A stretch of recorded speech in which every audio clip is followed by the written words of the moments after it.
Hush the song at twilight, when the lights are low, when the flickering shadows softly come and go. Though the heart be weary, sad the day and long, still towards the twilight comes love's old song. Comes love's old sweet song.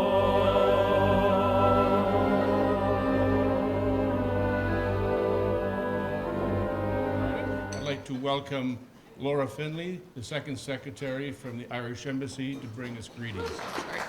Hello everyone. I won't keep you very long because none of you are here to listen to me today, but I just want to just say hello to everybody on behalf of the embassy. It's great to be here with you all today. So I suppose the government, the Foreign Affairs, we're really trying to do our best to attend as many BLOOMSDAY festivals as possible this year. So embassies all over the world are going to things, and it's great to see, you know, how well alive and well BLOOMSDAY is in Canada right now. Like the one in Toronto, I think, has been going since the 80s. This one here has been going since, you know, the Irish community took over Brigid's, and the one in Montreal, despite only being, I think, 5 years old, is the biggest BLOOMSDAY festival in the world outside of Ireland, and that's incredible when you think about that. So yeah, I won't keep too much longer, but I just want to say, you know, I hope everybody enjoys the festivities here today, and hopefully I'll get talking to you all throughout the afternoon. Thanks very much. Welcome to the Well at St. Brigid's Home for the Arts. I'm Philip O'Brien, and I'll be your guide today for our readings about Ulysses by James Joyce. As Laura mentioned, you are part of an international event in that BLOOMSDAY is a commemoration and celebration of the life of the Irish writer James Joyce. It is a celebration held annually in Dublin and around the world on the 16th of June. The day his novel Ulysses takes place in 1904, it was also the date of his first outing with his wife-to-be, Nora Barnacle. This day, BLOOMSDAY, is named after the protagonist in Ulysses, Leopold Bloom. Now, I know you're also anxious about when will the big parade of hats and Edwardian clothing be. It'll be at intermission, and I'll announce at that time, and they'll be judging at that time, but the announcement will come at the very end. I will not be judging, so I can't take bribes, but you can bribe me anyway. Who is James Joyce? Joyce was born on February the 2nd, 1882, the eldest of 10 at school, and he stood out for his intellect and his great singing ability. He was a good friend of the great Irish tenor of the time, Count John McCormick, who encouraged him to sing professionally. In Ulysses, there are numerous musical references that enhance the stream of consciousness that is the format of the novel. Nora Barnacle, who he met in Galway and who lived with him in artistic exile, commented that she wished he had stayed singing. He would have made money. As it was, his lifestyle was funded by family, friends, until eventually he found literary patrons. He lived in Paris and was friends with Hemingway, Fitzgerald, and Samuel Beckett. Joyce worked on Ulysses for 10 years. It loosely mirrors Homer's Odyssey and deals with sex, drink, adultery, life, and death. Well, we'll all experience this afternoon, except the death. The writing styles vary. The language is colorful, creative. It is Irish in its core, and besides being focused on Dublin, it deals with religion and guilt. The other two things very popular in Ireland. Ulysses takes place over the course of a single day, June 16, 1904, in Dublin, Ireland. Much of Joyce's energy is expended on recreating Dublin, from the smells and the sights to the layout of the streets. To this day, you can walk the city following in the steps of Leopold Bloom and see much of what we would have seen. Yet when he wrote the book, Joyce hadn't lived in Dublin for years, working almost completely from memory in the days before Google search, or Google Street View. Ulysses was initially serialized between 1918 and 1920 and published as a novel in 1922.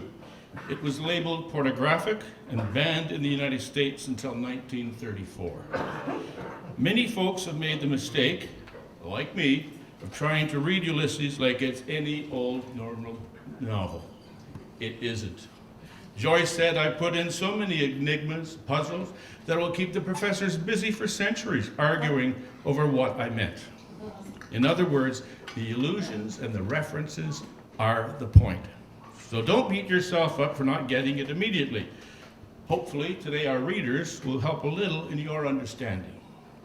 To set the stage, as we can see in the dress today, it's Edwardian Dublin. Ladies had stomachs held in by corsets, and that assisted in the bosoms bursting out. Their behinds were padded for extra dimension, and parasols were required so that they could keep their balance. Men wore three-piece suits, upturned shirt collars with bow ties, walking sticks, pocket watches, gloves, and a hat. Pampered mustaches were in. Now, James Joyce's Ulysses has 265,222 words. I have not counted them. It is typically printed on over 700 pages and is a difficult book to read. Many abandon it as imponderable. It is mischievous, complex, absurd, puzzling, but funny and human. Today, you do not have to read it all, because here to summarize the novel in 2 minutes is Porrick Finlay as Leopold Bloom. Bloom. Bloom is the name. Leopold Bloom, or Poldy as the missus calls me. Now, I am a Dubliner of Jewish extraction, a purveyor of quality advertisements, and a wanderer in mind and in body.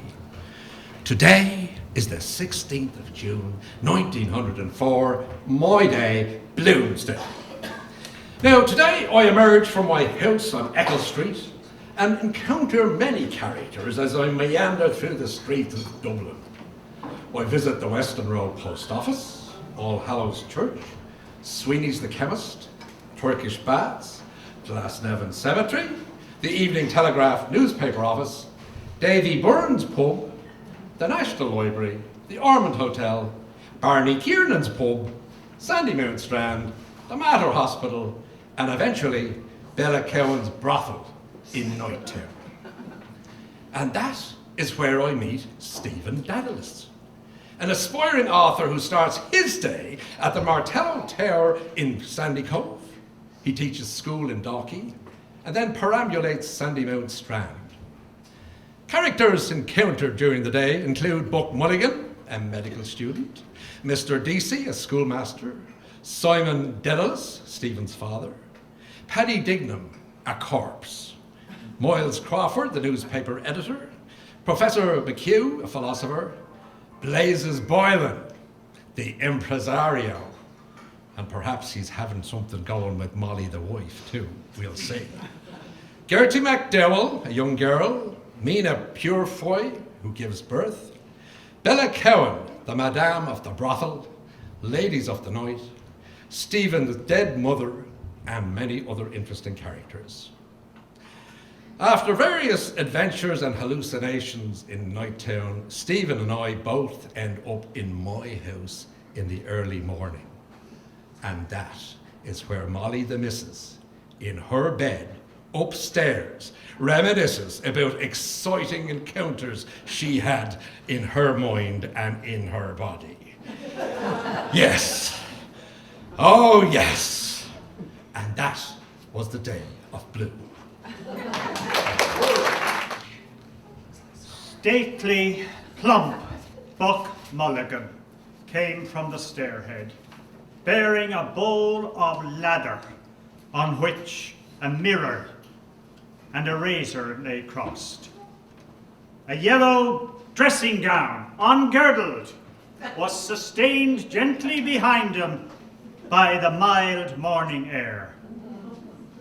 He held the bowl aloft and intoned, "Introiba, ad altare Dei. Come up, Kinch. Come up, you fearful Jesuit. For this, O dearly beloved, is the genuine Christine, body and soul, blood and wounds.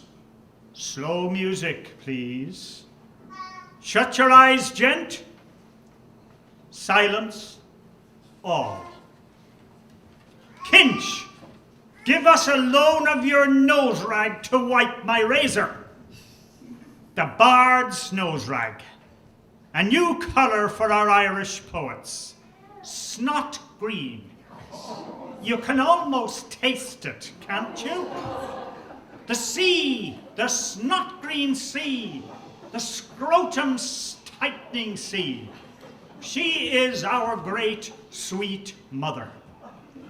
Now you and your mother, you could have knelt down, damn it, Kinch, when your dying mother asked you. You refused. There is something sinister in you, Kinch. Now our guest Haines, God, isn't he dreadful? A ponderous Saxon. God, these bloody English, bursting with money and indigestion. Because he comes from Oxford, Kinch. He can't make you out and thinks you're not a gentleman. But you have a real Oxford manner. In nomine Patris et Filii et Spiritus Sancti. Breakfast. Bread, honey, tea and eggs. And milk from the old woman with the can. Now let us take a swim. Is this the day for monthly wash, Kinch? The unclean bard makes a point of washing once a month. Give me the key to the tower and a few quid for a pint, will you? Hurry up to your school kip and bring back some money. Kinch, do you know the ballad of Joking Jesus?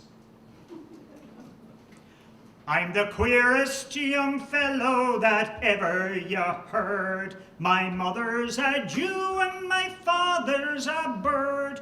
With Joseph the joiner I cannot agree. So here's to disciples and Calvary. If anyone thinks that I am divine, he'll get no free drinks when I'm making the wine. But have to drink water and wish it were plain when I make all the wine become water again. Goodbye now, goodbye, write down all I said. Tell Tom, Dick and Harry I rose from the dead. What's bred in the bone cannot fail me to fly. And Olivet's breezy, goodbye now, goodbye. Ineluctable modality of the visible. At least that, if no more, thought through my eyes. Signatures of all the things I am here to read. Sea spawn and sea wrack. The nearing tide, that rusty boot. Snot green, blue silver, rust. Colored signs. Limits of the diaphane. But he adds, in bodies. Then he was aware of them bodies before them color? How? By knocking his sconce against him, sure. Go easy. Bald he was and a millionaire, the maestro di Caloxano. Limit of the diaphane in. Why in? Diaphane, a diaphane. If you can put your 5 fingers through it, it's a gate. If not, a door. Shut your eyes and see. You are walking through it howsoever. I am, a stride at a time. A very short space of time through very short times of space.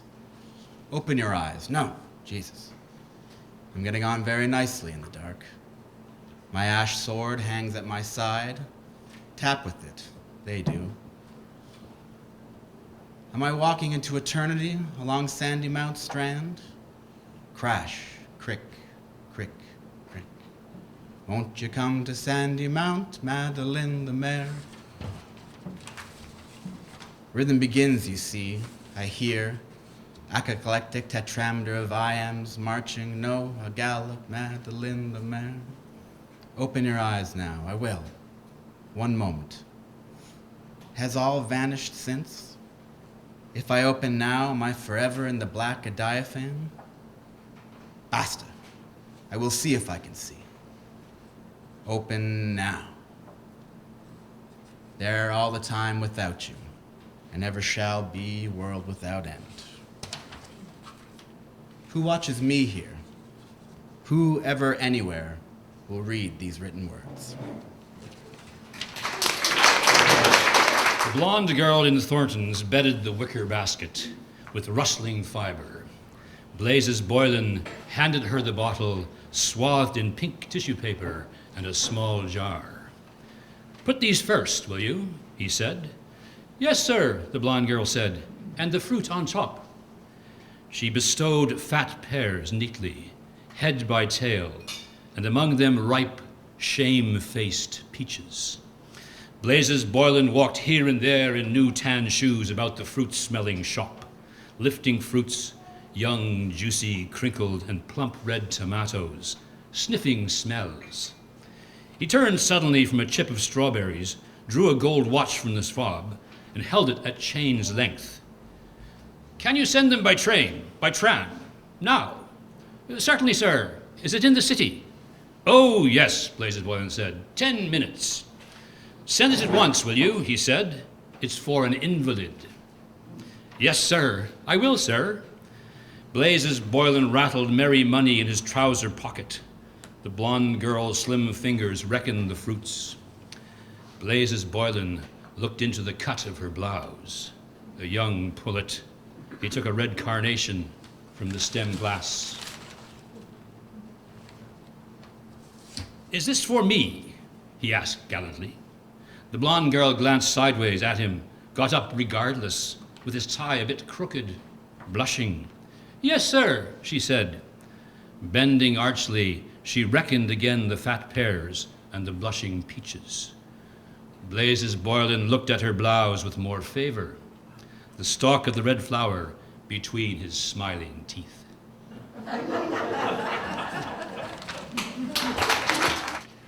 Bronze by gold, Miss Douce's head by Miss Kennedy's head, over the cross-blind of the Ormond bar, heard the vice-regal hoofs go by, ringing steel.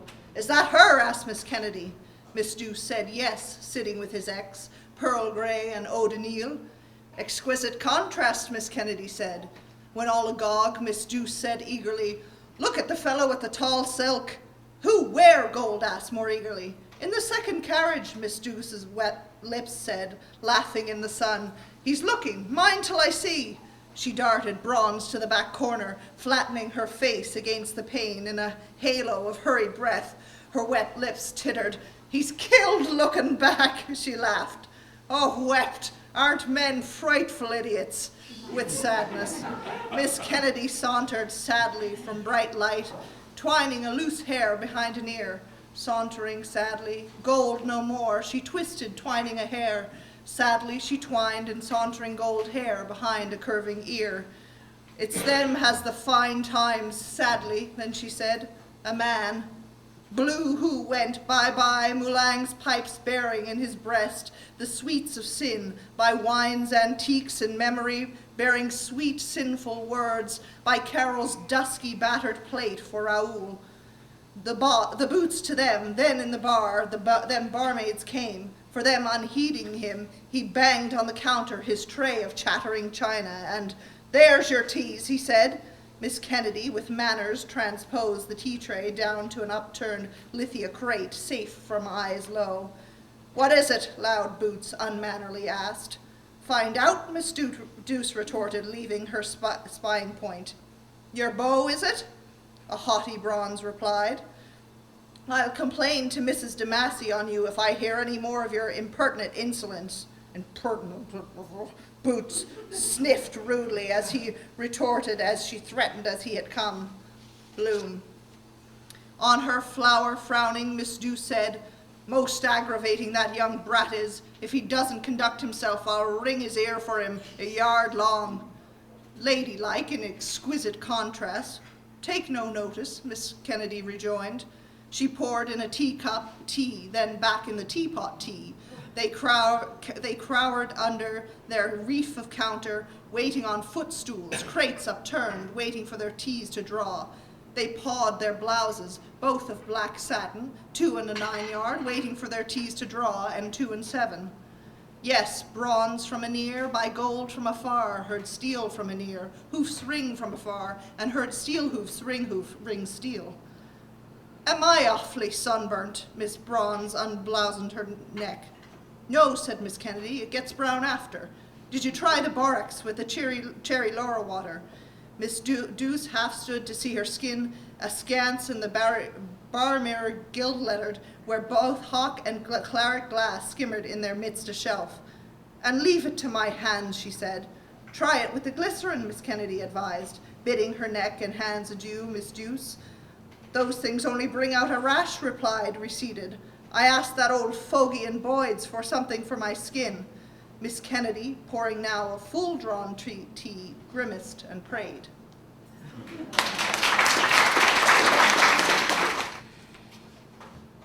Gertie McDowell was seated near her companions, lost in thought and gazing far away into the distance. In truth, she was a fair specimen of winsome Irish girlhood. She was pronounced beautiful by all who knew her, though folks often said she was more of a Giltrap than she was a McDowell.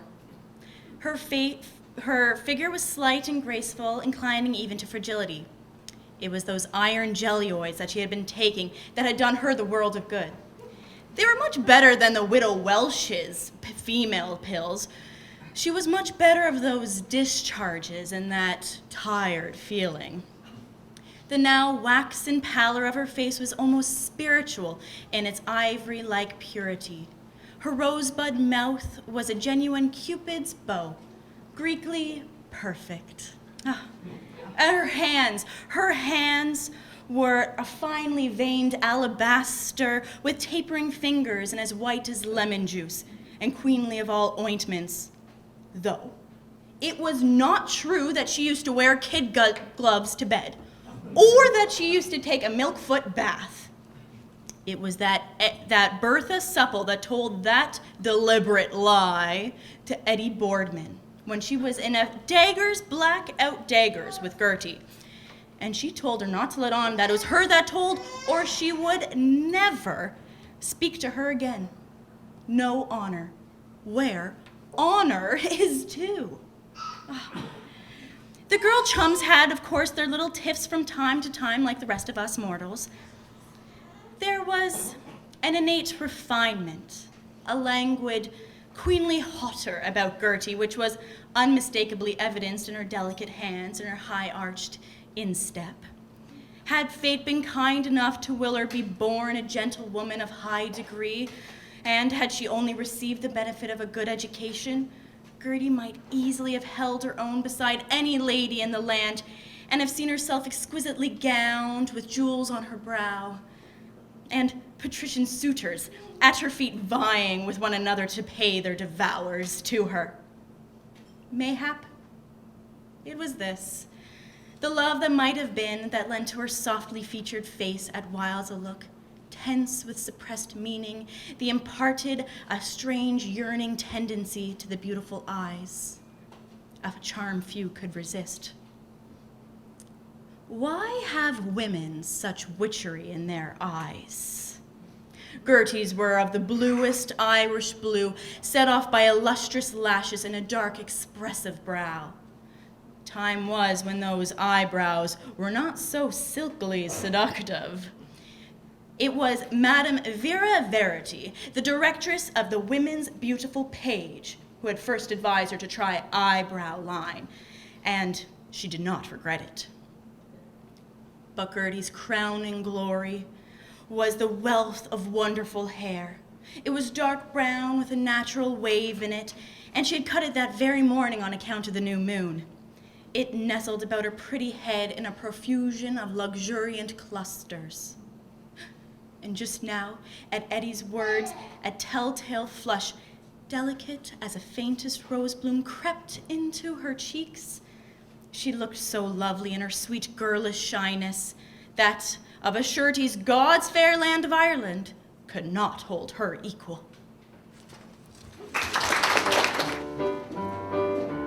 Down at Margate, looking very charming, you are sure to meet those girls, dear girls, those lovely seaside girls. With sticks they steer and promenade the pier to give the boys a treat. In piqué silks and lace, they tip you quite a playful wink. It always is the case. You seldom stop to think. You fall in love, of course, upon the spot, but not with one girl, always with the lot. Those girls, those lovely seaside girls, all dimples, smiles, and curls. Your head simply whirls. They look all right, complexions pink and white. They have diamond rings and dainty feet, golden hair from Regent Street, lace and grace and lots of face. Those pretty little seaside girls. There's Maud and Clara, Gwendolyn and Sarah, where do they come from?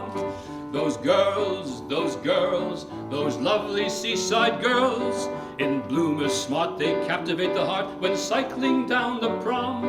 At wheels and heels and hose, you must not look disunderstood, but every Johnny knows it does the eyesight good. The boys observe the latest thing in socks. They learn the time by looking at the clocks. Those girls, those lovely seaside girls, in bloomers, swimming girls, they look simply pearls. They look all right, complexions pink and white. They've diamond rings and dainty feet, golden hair from Regent Street, lace and grace and lots of face. Those pretty little seaside girls.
To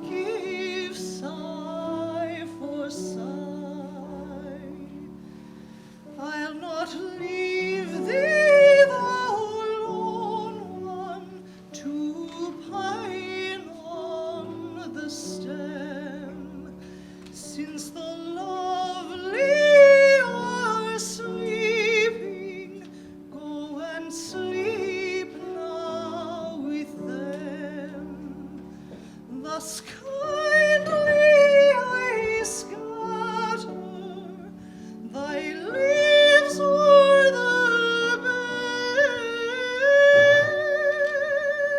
bed, where thy meats of the garden lie scentless and dead.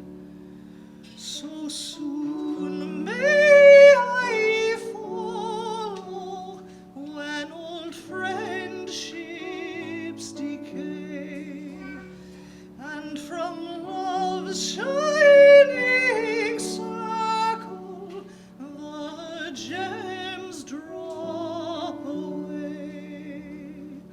When true hearts lie shattered and fond ones are flown,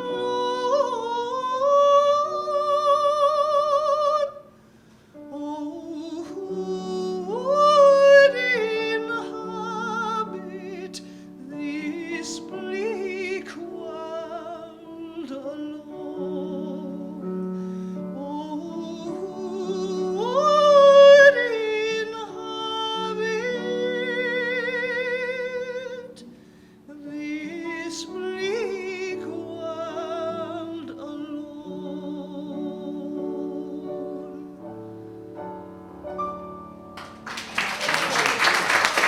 Bloomsday, 10 a.m. Leopold Bloom leaves his house on Eccles Street and meanders along the quays of the River Liffey to Westland Row. He stops at the post office, where he picks up a naughty letter from an admirer, visits All Hallows Church, where he witnesses a bit of a mass, and goes to Sweeney's, the chemist, where he purchases a piece of lemon soap. And later, he imagines himself soaking in the Turkish public baths, admiring himself. Imagine Bloom in the post office.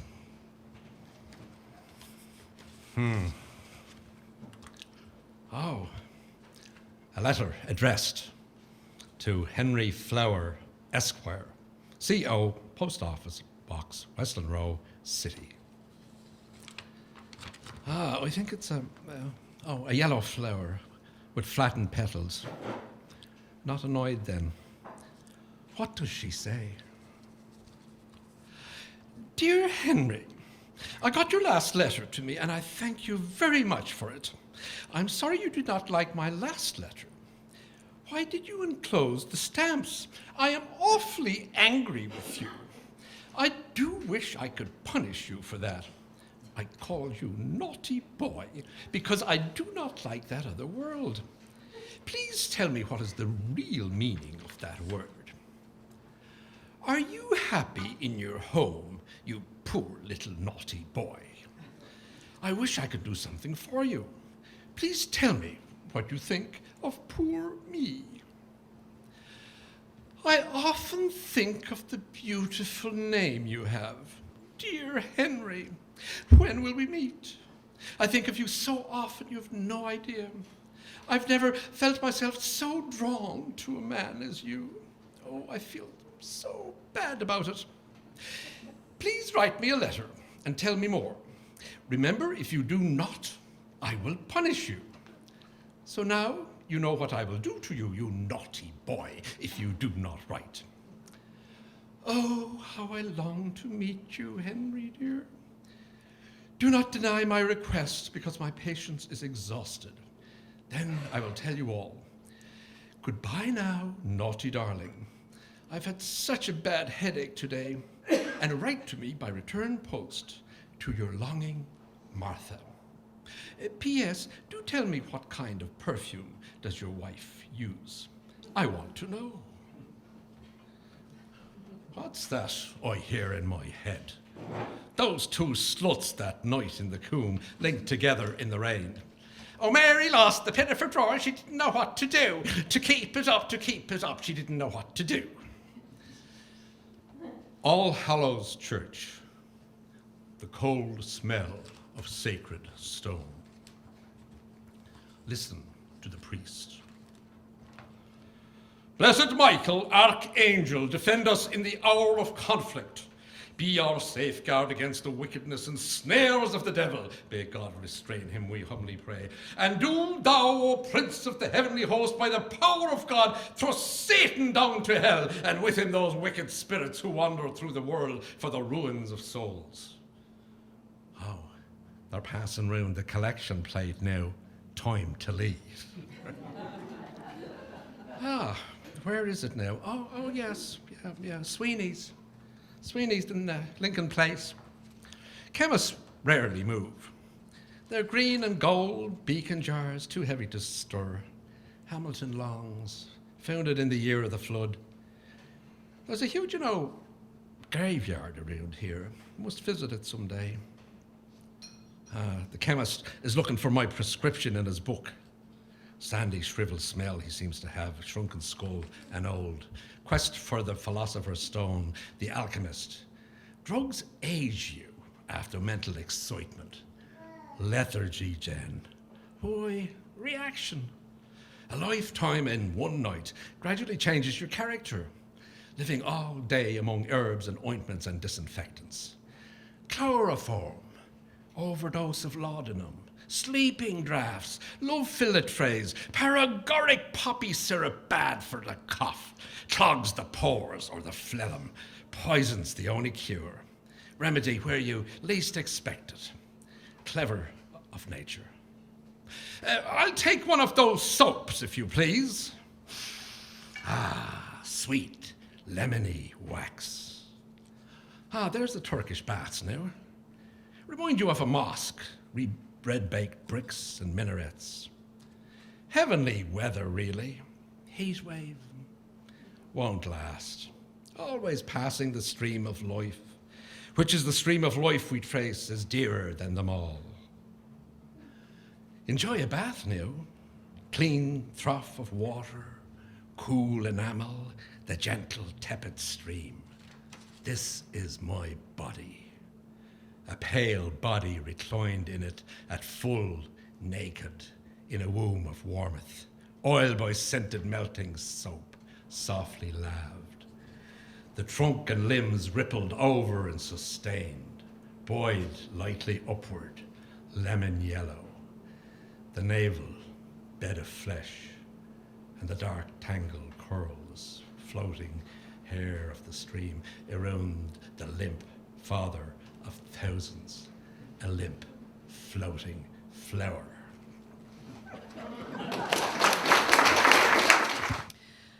I was once the beautiful May Golding. All must go through it, Stephen. The more women than men in the world. You too. Your time will come. Listen. You sang that song to me, Love's Bitter Mystery. Who saved you the night you jumped into the train at Dalkey with Paddy Lee?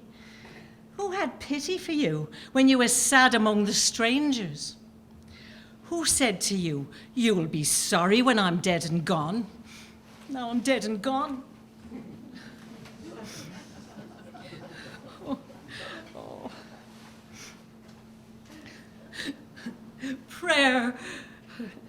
Prayer is all powerful. Prayer for the suffering souls in the Ursuline Manual and 40 days indulgence. Repent, Stephen. Repent. I pray for you in my other world. Oh, get Dilly to make you that boiled rice every night after your brain work. Years and years, I loved you. Oh, my son, my firstborn, when you lay in my womb. Repent! Oh, the fires of hell! Beware! Beware the hand of God. Oh, sacred heart! Oh, divine sacred heart! Have mercy on Stephen, O Lord, for my sake! Inexpressible was my anguish when expiring with love, grief, and agony on Mount Calvary. Repent, Stephen! Repent! It soared, a bird, it held its flight, a swift, pure cry. Soar silver orb, it leapt serene, speeding, sustained, to come. Don't spin it out too long, long breath, long life. Soaring high, high, resplendent, aflame, crowned, high in the effulgence symbolistic, high of the ethereal bosom, high of the high, vast irradiation everywhere, all soaring around about the all, the endlessness.